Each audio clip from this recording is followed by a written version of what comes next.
Hey everybody, Nick here, and I got a quick video for you talking about the differences between your Olight S1 Baton in titanium and your regular one.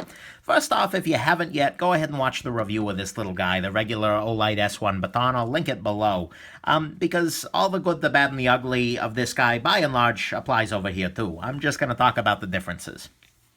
The big difference, aside from the metal, and actually the titanium version weighs a little bit more, which is kind of interesting. Not too much, but it's something like, well, let's just double check here before I start spouting out bad numbers.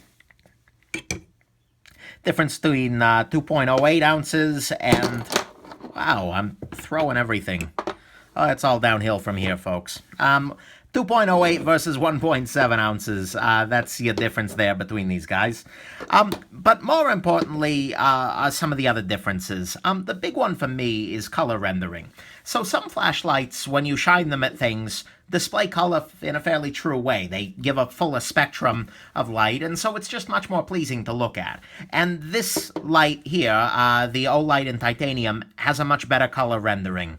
And so it's just a night and day difference. I much prefer the light out of this guy relative to this guy. That was one of my big complaints about this, is that the light is kind of bluish and ugly, as opposed to this, which is much more like daylight. I appreciate that very much. So that's a big thing.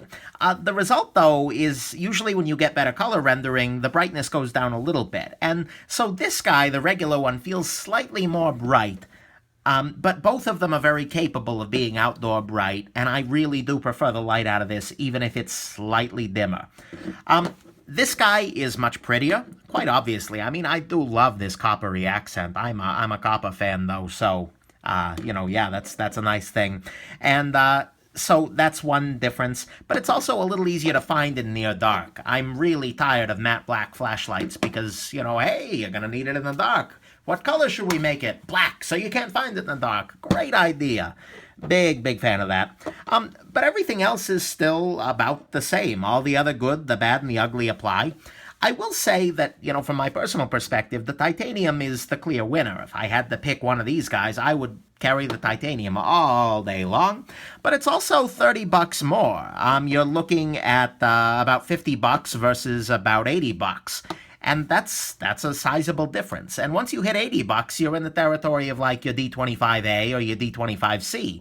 And as you recall, I preferred, although I don't have it with me, I preferred the D25C for a CR20, the D25C in titanium from EGTAC as a light relative to your regular Olight here. And I think I'd prefer it even to your titanium one because the color rendering's better. And same thing here. I do prefer the D25A over all three of those. So, this is a great little option. If you happen to get one or you see a great deal on it, go to town. You're going to love it, and you're going to love it even more than you'd love this guy here. But if you're already paying $80, you might look at the D25C or the D25A from EGTAC and probably get a slightly better light still. So I hope this has been interesting, possibly helpful, and most of all that it has lit up your life, and have yourself an absolutely wonderful rest of your day.